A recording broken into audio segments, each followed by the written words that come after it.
자, 오늘 말씀 듣도록 하겠습니다. 오늘은 이 낮 시간에는 사도신경 강해를 계속 이어가도록 하겠습니다. 오늘 6번째 시간, 유일한 그리스도라는 제목으로 하나님의 말씀 증거합니다.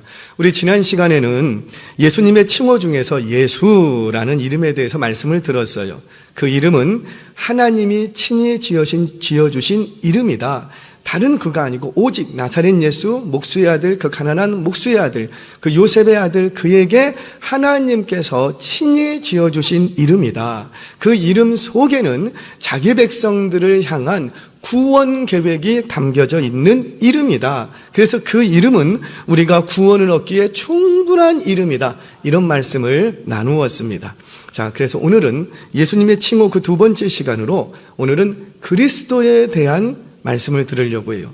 우리는 그 외아들 우리 주 예수 그리스도를 믿습니다 라고 고백을 하는데, 과연 그리스도를 믿는다라는 고백이 어떤 고백일까? 오늘은 그리스도를 믿습니다라는 이 신앙 고백 속에 담겨진 진의를 좀 찾아가 보도록 하겠습니다. 자, 먼저 오늘 교회 처음 나오신 분들도 계시고 신앙생활 하셨던 분들도 계시겠지만, 자, 먼저 그리스도는 성씨가 아니에요. 성씨. 예를 들자면 우리 외국 이름에 존 스미스라는 이름이 있으면 존은 이름이고 스미스는 성씨를 따르지요. 그래서 예수 그리스도의 이름으로 라고 말할 때 예수는 이름이고 그리스도는 성씨로 생각하시면 안 된다라는 거예요. 그리스도는 고씨, 박씨, 김씨 이런 성씨가 아니라 메시아라는 히브리 말을 헬라어로 번역한 단어라고요. 그래서 크리스토스라는 이 말의 뜻은 뭐냐면 기름 부음을 받은 자, 그러니까 기름을 붓는 사람을 말하는 게 아니고 기름 부음을 받는 자, 수동적인 의미를 담고 있습니다. 자, 구약에서는 그리스도, 그러니까 기름 부음을 받는 자가 여러 등장을 해요. 특별히 구약에는 등장하는 기름 부음을 주는 사건이 있는데 그 모든 사건들은 장차 오실 예수 그리스도를 예표하는 사건이었던 거예요. 자, 왜냐하면 예수님이 진정한 그리스도시기 때문이에요. 아멘이세요? 그 어금니 힘 푸세요. 아멘이세요? 그래요. 얼마나 좋아요. 자, 그러면 구약적인 개념에서 기름을 붓는다라는 것은 어떤 의미를 의미하냐면 내가 이 사람에게 기름 부음으로 어떤 특별한 일을 맡기겠다 이런 뜻을 가집니다. 그러니까 이 일을 수행하게 하기 위해서 내가 이에게 기름을 붓는다라는 것은 이 사람이 이 일을 수행할 수 있도록 내가 따로 구별시켜뒀다 이런 뜻을 가져요. 즉 기름을 그 머리에 부음으로써 이 사람은 하나님으로부터 특별한 직임을 수행하기 위해서 특별히 성별하고 또 구별해서 내가 구별해 놓은 사람이다라는 어떤 공포하는 어떤 선언하는 의식이었다라는 거지요. 그래서 기름 부음을 딱 받고 나면 자신의 사사로운 생을 스탑하고 기름 부음을 받고 나면 그 직임, 그 맡겨진 이 일을 이루기 위한 삶을 시작하는 거예요. 즉 그리스도라는 호칭은 예수께서 가지고 계셨던 직임과 관련된 말이라는 거죠. 사역과 관련된 일이라는 거니까 예수가 그리스도라 이 말은 예수가 이 일을 하시는 분이다 이런 뜻이라는 거예요. 자, 그래서 우리가 예수 그리스도를 믿습니다라고 말할 때는 예수님이 어떤 일을 맡게 되셨는데 그 일을 하시는 분, 그 예수님이 그 직임을 맡으신 분이라는 뜻이 되는 거예요. 그래서 우리가 예수 그리스도를 믿습니다라고 고백할 때는 예수께서 누구시라고요? 예수께서 찬양대에서 크게 예수께서 지금 뭔 얘기하는지 아세요? 예수께서 그리스도 되신다라는 거예요. 아멘이세요? 그러니까 예수 그리스도를 믿습니다. 그러면 중간에 조사들이 다 빠졌는데 예수 그리스도를 믿습니다라는 말은 예수께서 뭐가 되신다고요? 그리스도십니다라는 고백이라는 거죠. 자, 그렇다면 구약에서 기름 부음 받는 자들이 있었는데 도대체 누구에게 기름을 부었는가? 자, 구약 역사 속에서 3가지의 일을 하는 사람에게만 기름을 부었습니다. 자, 그래서 첫 번째는 제사장에게 기름을 붓습니다. 제사장. 자, 제사장을 세울 때는 관유라고 해서 그 관유를 머리에 이렇게 붓습니다. 관유는 뭐냐면 성별 의식을 위해서 특별하게 제작된 기름을 얘기해요. 특별하게 제작된 기름. 그 특별하게 제작된 기름을 이렇게 제사장에게 이렇게 부어요. 제사장뿐만 아니라 성막과 그 성막의 기구들에게 기름을 바르는 거예요. 뿌리는 거예요. 자, 예를 들어서 여기 마이크가 있어요.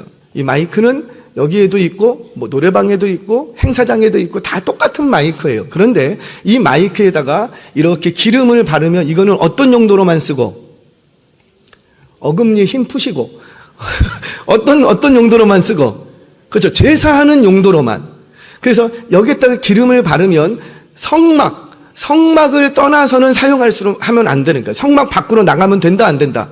안 된다. 이걸 가지고 기름 부었는데 이걸 가지고 성전에서 쓰다가 노래방 갖고 가면 된다, 안 된다?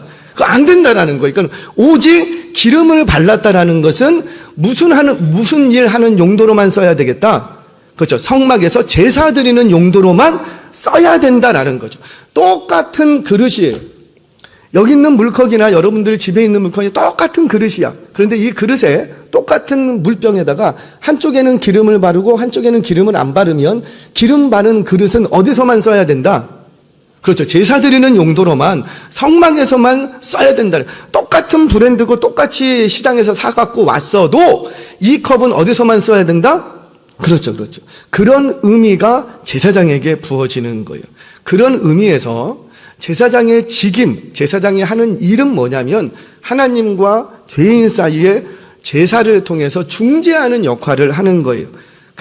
그래서 제사장에게 기름을 붓는 것은 이 제사장으로서, 그러니까 중재자로서의 직임을, 그 일을 잘 수행할 수 있도록 성별시켜 주는 거예요. 그래서 기름을 붓습니다. 자, 두 번째, 선지자에게 기름을 붓습니다. 그러니까 자꾸 얘기하는 거예요. 이 사람이 중요한 게 아니고 뭐가 중요하다? 그가 가지고 있는 직임, 일 때문에 지금 기름을 붓는다라는 거예요. 사람 때문에 기름을 붓는 게 아니고 뭐 때문에요? 일 때문에. 자, 선지자에게 기름을 붓습니다. 왜냐하면 선지자는 하나님의 말씀을 전하는 대리인으로서 하나님의 뜻을 백성들에게 전달하는 직임, 일을 해야지 감당을 해야 되니까. 그러니까 이 일을 합법적으로 감당하게 하기 위해서, 권위 있게 감당하기 위해서 그에게 뭘 붓고?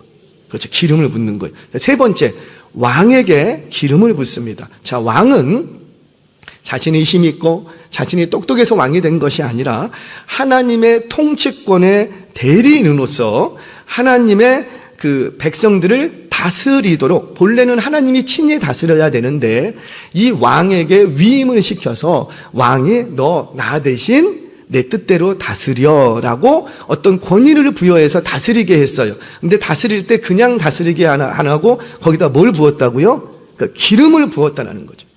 자, 그러니까 이 세 직임을 놓고 기름을 붓는 것은 이들은 이 일을 위해서 하나님께서 친히 구별시켜놨다.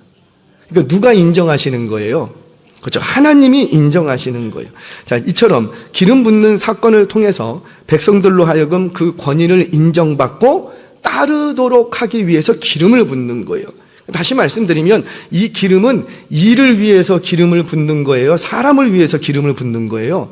그렇죠. 일을 위해서 일을 잘 감당할 수 있도록 기름을 부어주는 거예요. 자, 그런데 이 세 가지의 직임, 이 기름 붓는 사건들은 바로 장차 오실 예수 그리스도께서 행하실 사역에 대한 앞선 모형적인 사건들이었다라는 거죠. 자, 정리해 봅니다. 정리하자면 그리스도는 성씨가 아니다. 그리스도는 직임과 관련된 단어인데 구약 시대에는 직임이 몇 개 있었다? 세 가지가 있었다. 선지자, 제사장, 왕, 세 가지의 직임이 있었는데 제사장은 백성들을 성결케 하고 선지자는 하나님을 아는 온전한 지식을 백성들에게 가르치고 왕은 하나님의 온전한 통치를 수행하게 하기 위해서 뭘 부었다? 기름을 부었다. 즉 그리스도라는 직임 속에는 이 세 가지의 직임이 다 담겨져 있는 거예요. 이 세 가지의 직임은 언제부터 하기 시작하냐면 뭘 붓고 나면, 기름을 붓고 나면 그때부터 사사로운 삶은 스탑하고 이 맡겨진 일을 위해서 살아 가는 거예요. 자, 그런데 이 그리스도, 이 직임을 온전하게 이루시고 성취하시고 가지신 분이 있는데 그분이 누구시라? 그렇죠. 예수님. 그래서 예수는 뭐라? 그리스도라. 이런 이제 조항이 생겨지는 거예요. 자, 그러면 우리 이제 질문해 봐야죠. 기름을 붓고 나면 이 직임을 감당하는구나 라는 걸 우리가 들었어요. 그러면 기름 붓는 것이 그리스도로 선언되는 것이라면 예수님은 언제 하나님으로부터 기름 부음을 받았는가? 다윗도 기름 부음 받고 뭐 솔로몬도 기름 부음 받고 막 그랬는데 예수님은 언제 기름 부음을 받았는가?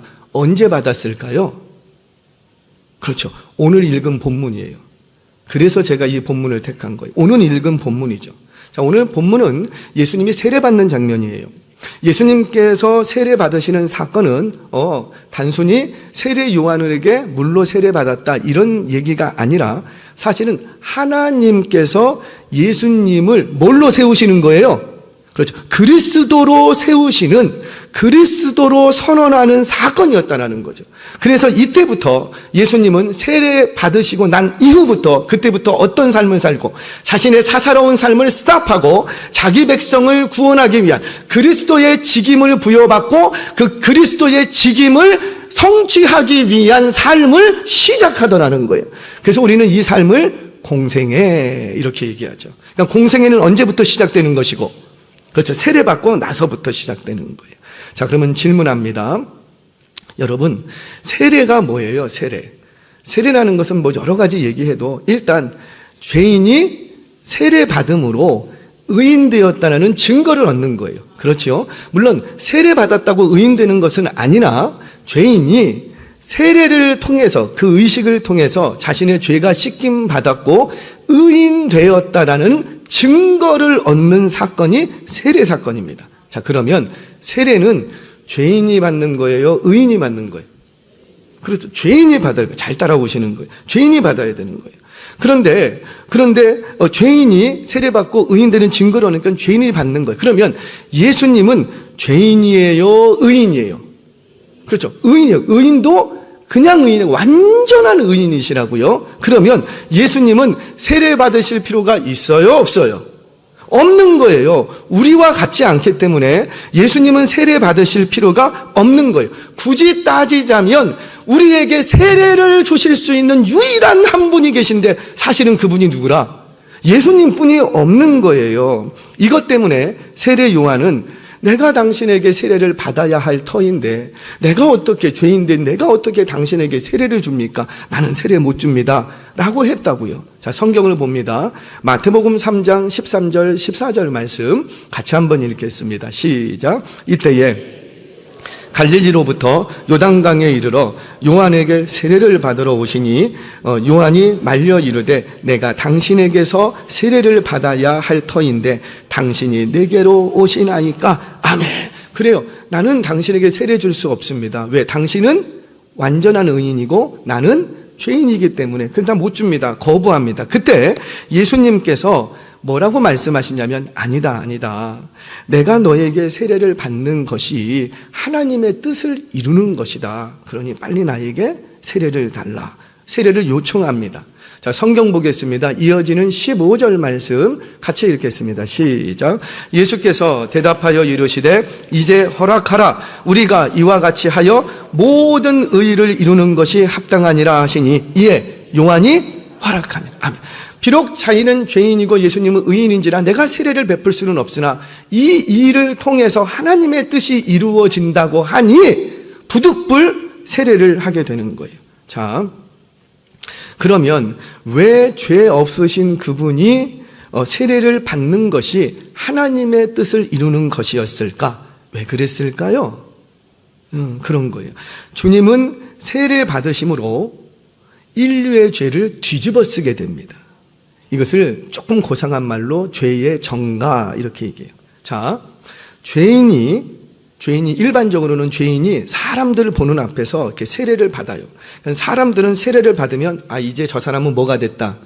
의인이 되었다. 이렇게 인정받게 됩니다. 그런데 예수님의 경우는 뒤집어지는 거예요. 죄 없으신 그분께서 다른 사람, 원래 죄가 없으셔. 근데 다른 사람들처럼 세례를 받아. 그러면 다른 사람들이 보기에 저 사람도 뭐였다? 그렇죠. 본래는 죄가 없으시는데 세례 받으심으로 모든 사람들 앞에서 공식적으로 세례를 받으심으로 그분도 뭐였다? 그러니까 죄인이었다 되는 순간이라고요. 그래서 우리가 일반적인 죄인이 세례를 받으면 죄인이 의인되었다는 증거를 얻는 건데 예수님의 경우에는 뒤집어져서 세례 받으심으로 죄 없으신 그분이 세례 받으심으로 죄 있는 모양으로 인정되시는 거예요.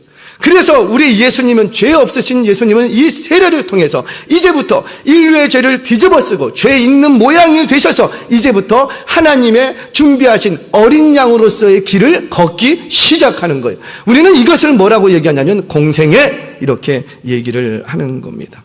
자, 이때 증거가 두 가지가 나타납니다. 증거가 두 가지.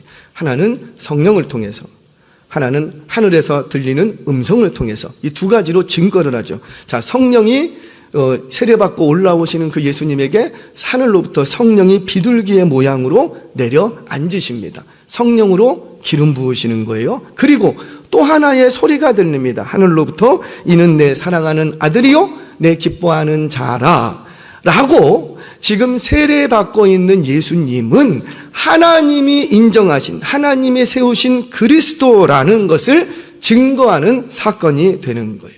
자, 이처럼 예수님의 세례는 인류의 죄를 뒤집어쓰고 죄인 되시는 사건이었던 거예요. 그래서 예수님의 세례는 하나님이 친히 세우신 그리스도이심을 선언하는 사건이 되고, 이때부터 예수님은 그리스도의 사역을 시작하시는 거예요. 자, 여기까지 잘 쫓아오셨으면 이제 나머지는 다 해결이 됩니다. 그렇다면 예수님께서 그리스도 되심을 믿는다고 고백할 때 구체적으로 뭘 믿는다고 고백하는 것인가? 그리고 우리는 그 고백을 어떻게 적용하면서 살아야 될 것인가? 이것만 해결하면은 오늘 설교는 끝입니다. 자, 앞에서 그리스도는 예수님의 뭐라? 처음부터 다시 시작할까요? 그리스도의 뭐라? 그렇죠. 지금 그분이 가지신 사명, 그러니까 일이라는 거예요. 그러면 그리스도를 믿는다라는 것은 그분이 가지고 계신 지금 그분의 사역을 믿는다라는 거예요. 그분의 사역을. 그럼 구체적으로 예수님은 어떤 사역을 하셨는가? 앞서 말씀드렸던 것처럼 그리스도께서는 구약에 나타났던 세 가지 직임을 당신의 삶을 통해서 완전히 완성해 버리십니다. 하나는 선지자, 하나는 제사장, 하나는 왕으로서의 직임을, 이걸 삼중직 이렇게 얘기하는데 이걸 다 완성하시는 분이 누구라? 예수님이라는 거예요. 우리는 그것을 믿는다라는 거예요. 자, 첫 번째, 풀어서 설명합니다. 첫 번째, 예수님께서 그리스도이심을 믿는다라는 것은 그분의 선지자 되심을 믿는 거예요. 근데 그분은 그냥 오가는 선지자가 아니고 하나님이 준비하신 최종적인 영원한 선지자 예수님을 믿는 거예요.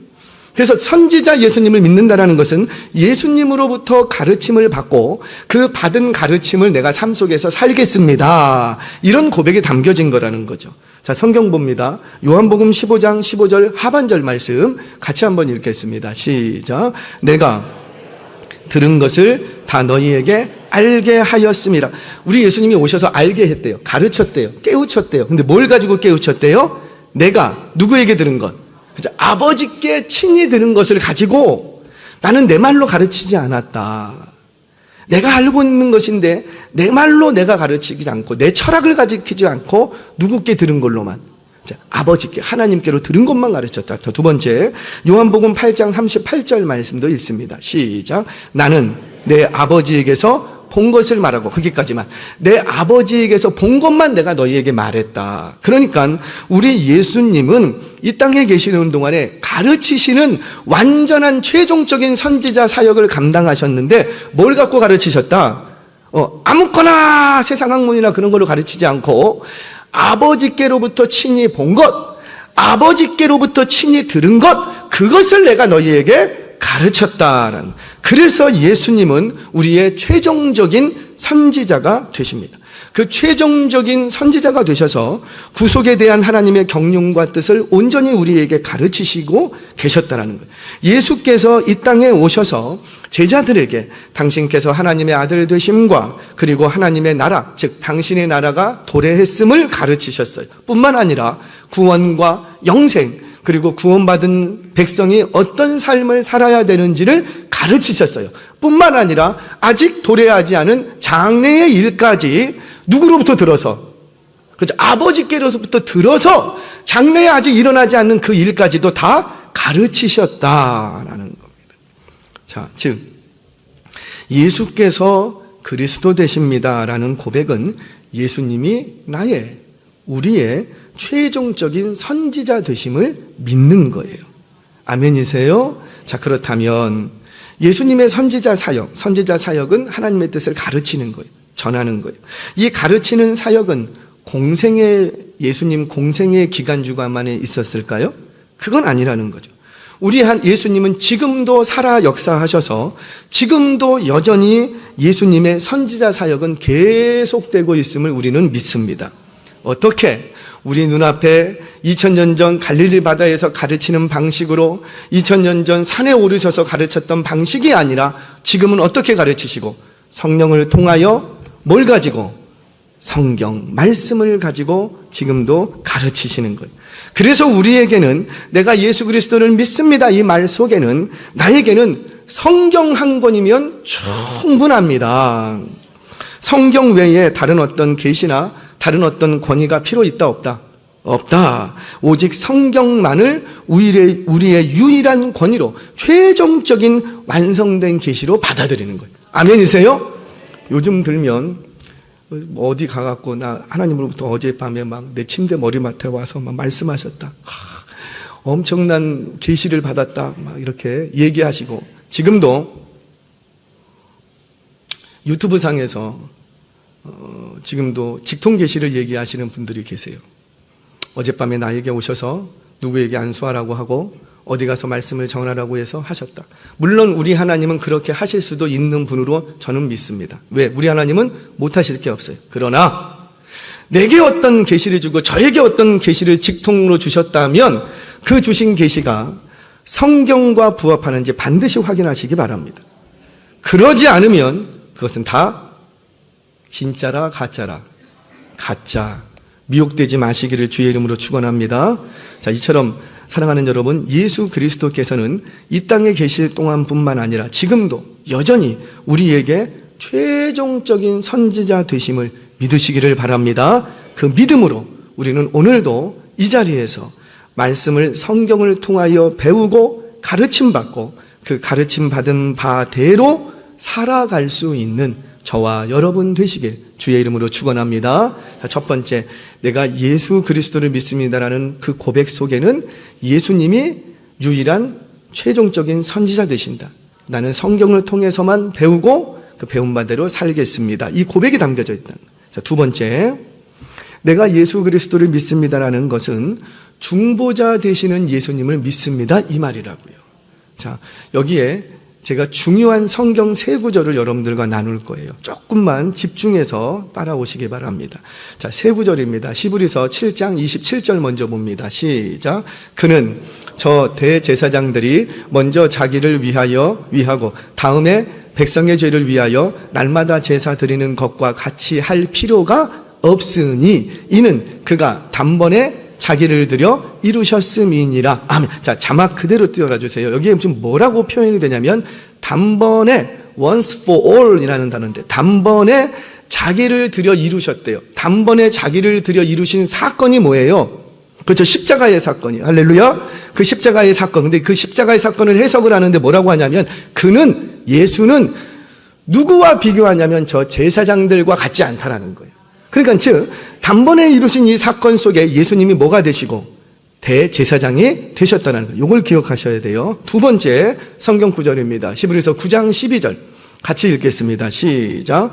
염소와 송아지의 피로 하지 아니하고 오직 자기의 피로 영원한 속죄를 이루사 단번에 성소에 들어가셨느니라. 아멘. 자, 자막 그대로 두고요. 여기도 뭐라고 말하냐면 once for all 단번에 성소에 들어가셨다. 무슨 사건이에요? 십자가의 사건이에요. 십자가의 사건은 몇 번 일어났죠? 종종 일어나죠? 한 번 일어나는 사건이에요. 그 한 번은 십자가의 사건을 이번에는 뭐하고 연결시키냐면 염소와 송아지의 피로 하지 아니하고 피 얘기를 하십니다. 이제는 누구의 피로? 그러니까 이제 예수의 피로. 그러니까 염소와 송아지가 제물되지 않고 누가 제물되시고? 예수님이 제물되셨다는 거예요. 이걸 기억하세요. 자, 마지막 성경 구절 하나 더. 베드로전서 3장 18절 상반절 같이 있습니다. 시작. 그리스도께서도 단번에 죄를 위하여 죽으사 의인으로서 불의한 자를 대신하셨으니. 자, 잠깐만 두세요. 여기도 마찬가지입니다. 지금 단번에 죄를 위하여서 죽으셨대요. 무슨 사건? 그렇죠. 십자가의 구속 사건. 그런데 여기는 뭐하고 연결시켰냐면 그리스도도 죽으셨다는 거예요. 누구처럼? 죄인들처럼. 그러니까 지금 그리스도가 뭐가 되신 거예요? 죄인 되신 거예요. 죄인 되신 거. 요 세 가지를 기억하시고 말씀을 들으시면 됩니다. 자, 예수님께서 우리의 유일한 그리스도 되심은 그분께서 단번에 드리는 대속 사건으로 완성이 되십니다. 그래서 더 이상 우리에게는 다른 중보자가 필요 있다 없다? 없게 돼요. 무슨 말이냐면 여기서 단번에 드렸다라는 말을 깊이 상고하실 필요가 있는 거예요.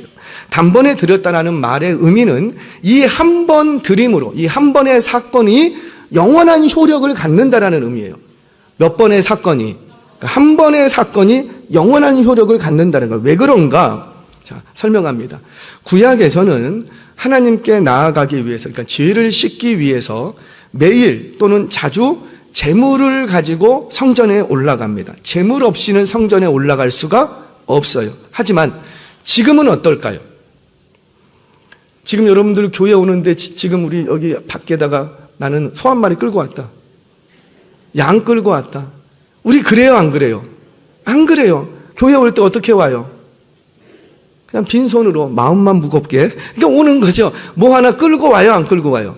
안 끌고. 만약에 우리가 주일날 올 때는 소 한 마리 끌고 오세요. 저녁 예배 올 때는 양 한 마리 끌고 오세요. 새벽 예배 올 때는 양쪽 주머니에다가 비둘기 한 쌍씩 갖고 오세요. 이러면 우리 교회 올 때 이러고 와요, 안 와요? 안 와요. 만약에 그렇게 되면 교회 앞마당이 어떻게 될까요? 온통 막 피 잡고 막 피 흘리고 피 범벅이 될 거예요. 그런데 우리는 이렇게 할 필요가 있다 없다? 없다. 왜 없는 거예요? 바로 예수님께서 그 단 한 번 십자가에서 죽으셨는데 뭘로 죽으셨기 때문에? 우리의 제물로 죽으셨기 때문이에요. 만약에 예수님께서 우리의 영원한 제물이 되어주시지 않으셨다면 우리는 매주 교회에 올 때마다 짐승을 한 마리씩 가지고 와서 교회 저 본당 5층 엘리베이터 타면서 막 다 잡아야 돼.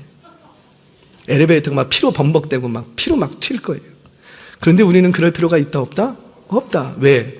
우리 예수님께서 우리의 영원한 제물이 되어 주셨기 때문이에요. 그래서 이 예배당은 제단, 그러니까 온통 피범벅 그렇게 돼요, 안 돼요?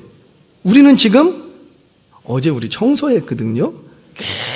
깨끗하게 해서. 우리는 예배당을 제단이라고 그래서 부르지 않아요. 예수님께서 단 한 번 십자가의 죽으심으로 친히 우리의 영원한 제물이 되어 주신 거예요. 근데 이 효력이 언제까지 이어진다?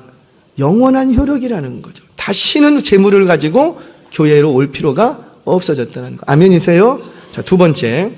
우리에게는 더 이상 제사장의 중재가 필요 있다 없다? 없어졌다는 거예요. 왜요? 우리의 제사장은 누가 되셨으니까. 그렇죠. 예수님께서 영원한 흠없는 제사장이 되어 주신 거예요. 따라서 우리에게는 그리스도 외에 다른 중보자가, 다른 제사장이 필요 있다 없다? 없다. 그래서 목사를 비롯한 그 누구라도 우리는 물리적으로 제사장으로 부른다 안 부른다? 안 부른다.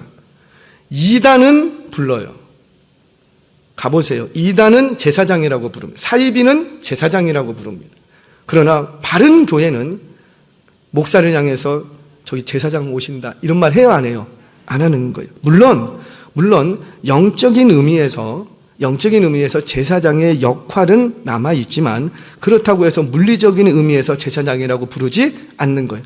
목사님은 그냥 목사님, 목회자지 제사장이 아닌 거예요.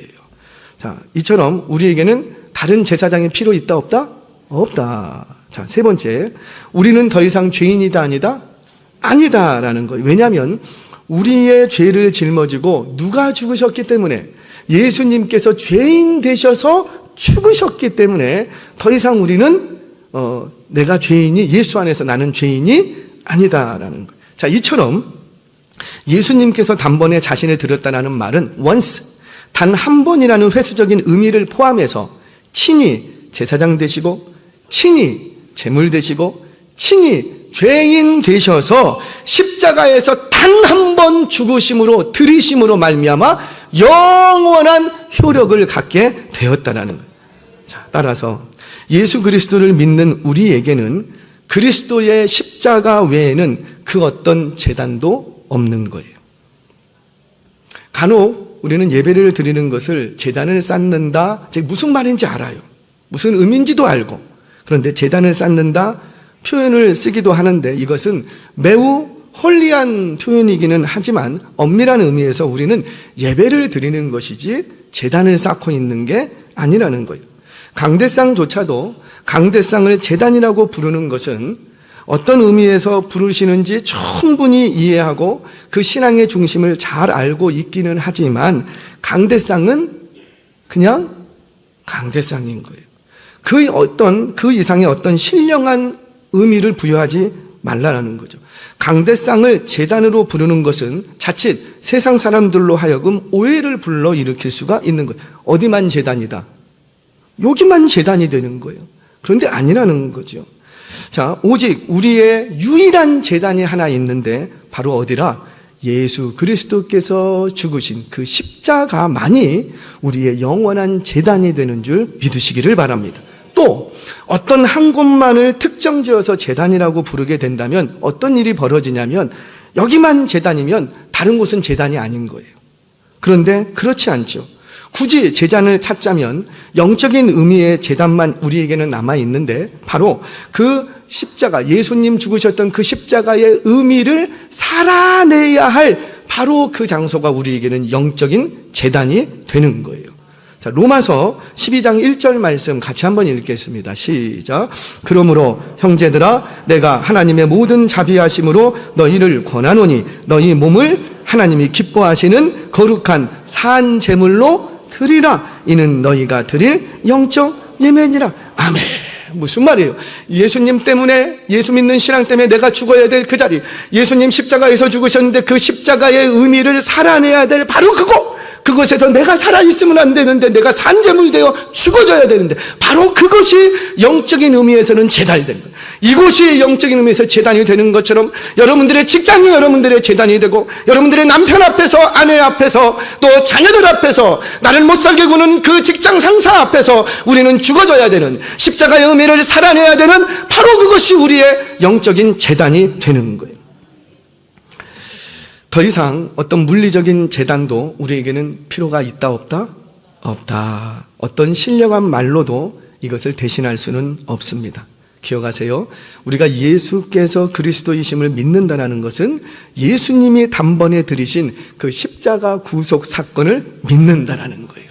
그분만이 나의 유일한 대제사장 되시는 중보자 한 분뿐이라는 거예요.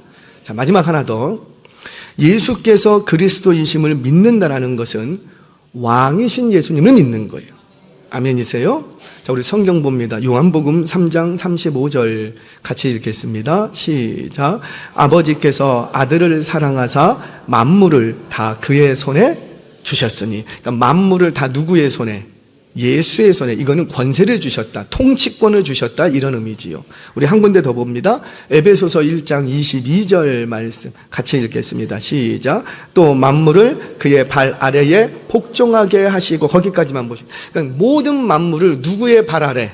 예수의 발 아래 복종하게, 통치권, 왕 대신 권세를 다 주셨다는. 믿으세요?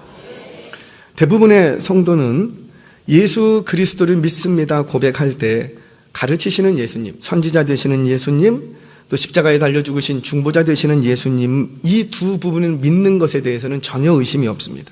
왜냐하면 성도로서, 성도가 됐는데 누가 하나님의 말씀을 배우기를 싫어하고 누가 하나님의 말씀을 기쁨으로 여기지 않을 사람이 누가 있겠냐고. 뿐만 아니라 나의 죄 때문에 십자가에 죽으신 예수님을 생각할 때마다 눈물이 나요, 안 나요? 난다고 좀 얘기 좀 하세요. 나요, 안 나요? 나요. 나를 위하여 죽으신 예수 그리스도의 십자가를 생각할 때마다 정말 감격과 감사가 일어나는 거예요. 그런데 그 예수님이 그리스도신데 그 예수님이 나의 말과 나의 행동과 나의 생각을 다스리고 통제하신다고 하면 왠지 어색하고 불편한 거예요. 사랑하는 여러분, 예수님이 그리스도이심을 믿는다면 그분이 나의 주인 되시고 나의 영원한 왕 되심을 믿으시기를 바랍니다. 그래요. 우리는 예수 그리스도를 믿습니다. 이 고백성에는 예수님을 나의 유일한 왕으로 고백하는 거예요. 자, 유일한 왕으로 고백한다는 건 뭐예요? 그분의 말씀을 따르는 거예요. 그분의 법을 지키는 거예요. 그분의 통치를 받겠다라는 거예요. 그분의 통치를 따른다라는 것은 우리가 억압이나 속박 속으로 들어간다는 말이 아니죠. 오히려 그분의 통치로 인해서 그 통치 아래로 들어감으로써 안전하게 우리에게 주어진 자유를 마음껏 누릴 수가 있는 거예요. 자, 제가 설명합니다. 이런 거죠. 우리가 대한민국 국민으로 살아갈 때 뭐든지 마음대로 할 수 있습니다. 대한민국 국민이 되면 내가 다른 나라를 가고 싶어요. 그럼 뭐만 있으면 돼요? 여권만 있으면 어디든지 갈 수가 있어요. 내가 이 나라 국민이 되면은 이사하고 싶어. 그럼 어떻게 하면 돼요? 아무 때나 내가 원하는 날 잡아서 이사짐센터 불러서 내가 이사하면 되는 거예요. 그러니까 얼마든지 자유가 있어요. 그런데 내가 만약에 이 나라 국민이 아니라면 다른 나라 갈 때 이게 쉬워요, 어려워요? 어려워. 여권이 나와요, 안 나와요? 안 나와. 어려워. 내가 이 나라 백성이 아니면은 어디 가서 이사하려고 하면 그거 쉬워요, 어려워요? 어려운 거예요. 불법 체제라고 어디 가서 이사하기도 어려운 거예요. 마찬가지예요. 그러니까 우리는 통치를 받는다면 억압당하고 속박당하고 내 맘대로 못해라고 하는데 그게 아니라 통치와 통제를 받을 때 우리는 그 안에서 마음껏 안전하게 자유를 누릴 수가 있는 거예요. 그래서 진정한 자유는 어디서 누릴 수가 있냐면 통치와 통제 아래에 있을 때 자유를 누릴 수가 있다는 거예요. 자, 이런 거예요. 우리가 도로를 달립니다. 운전합니다. 운전하면서 내 마음대로 운전해요. 속도를 빨리 했다가 늦게 했다가 음악을 들었다가 전화도 받았다가 운전하면서 내 마음대로 해요. 그런데 이렇게 운전을 하다가 커브를 딱 돌라고 하는데 속도를 줄이세요 라는 편말이 붙었어. 그러면 속도를 줄여야 돼요? 안 줄여야 돼요? 속도를 줄이세요. 그 말은 무슨 말이에요? 너 여기서 잘못하면 죽어. 이 말 아니에요. 그러니까 우리는 거기서 딱 어떻게 하면 그 문구를 보고 속도를 줄이는 거예요. 줄이면 안전합니다. 안전하면 그 다음에 마음껏 자유롭게 운전하면서 달릴 수가 있는 거예요. 그처럼 그게 바로 나의 자유를 지켜주는 통치라는 거죠. 즉 우리가 누리는 모든 자유는 통제 속에 놓일 때 참되게 자유할 수 있습니다. 그렇게 통제받을 때 우리는 안전하게 나에게 주어진 자유를 마음껏 누릴 수가 있는 거예요. 그렇게 예수님을 왕으로 섬기고 예수님의 통제를 받을 때, 통치를 받을 때 그분의 보호와 그분의 도움을 통해서 우리는 오늘도 안전하게 이 땅에서 마음껏 자유를 누리게 될 줄로 믿으시기를 바랍니다. 정리하자면 바로 예수님을 그리스도로 고백한다면 그분이 나의 뭐라? 유일한 왕이시라. 아멘이세요? 말씀을 정리합니다. 사랑하는 여러분, 우리는 늘상 예수님을 그리스도라 믿습니다. 예수 그리스도를 믿습니다. 예수 그리스도의 이름으로 기도합니다. 늘상 했지만 그 그리스도라는 단어 속에 숨겨진 엄청난 비밀들이 많이 있다고요. 예수님을 그리스도로 고백한다면 그것은 단순히 입술로만 고백되어서는 안 됩니다. 입술로만 고백되어진다면 죄송해요. 그거는 가짜일 수 있어요. 우리의 고백은 예수님이 그리스도십니다. 이 고백은 그저 입술의 고백이 아니라 나의 머리와 나의 가슴과 나의 손과 나의 발로 표현되어야 한다는 거예요. 사랑하는 여러분, 예수님이 그리스도이심을 믿으십니까? 그렇다면 나의 최종적인 선지자로 고백하시기 바랍니다. 그 예수님에게 오늘도 나아가 말씀을 배우고 그 배운 바를 실천하시기 바랍니다. 예수님이 나의 영원한 제사장 되시는 그분을 통해서 거룩하여지고 그분을 통하여서 우리는 오늘도 담대하게 하나님 앞에 나아갈 수가 있는 거예요. 영원한 왕이신 예수님에게 그분의 통치 아래 나의 삶을 내어 맡길 때 그분의 통치와 그분의 통제와 그분의 보호와 그분의 도움을 받고 살아갈 때 우리는 안전하게 자유할 수 있는 삶을 사는 거예요. 이 믿음으로 이번 한 주간도 세상 속에서 예수는 그리스도십니다. 예수는 그리스도십니다. 예수는 그리스도십니다. 이 믿음의 고백으로 숱한 사단 마귀의 그 불화살과 같은 공격으로부터 넉넉히 승리하는 복된 한 주간 되시길 주의 이름으로 축원합니다.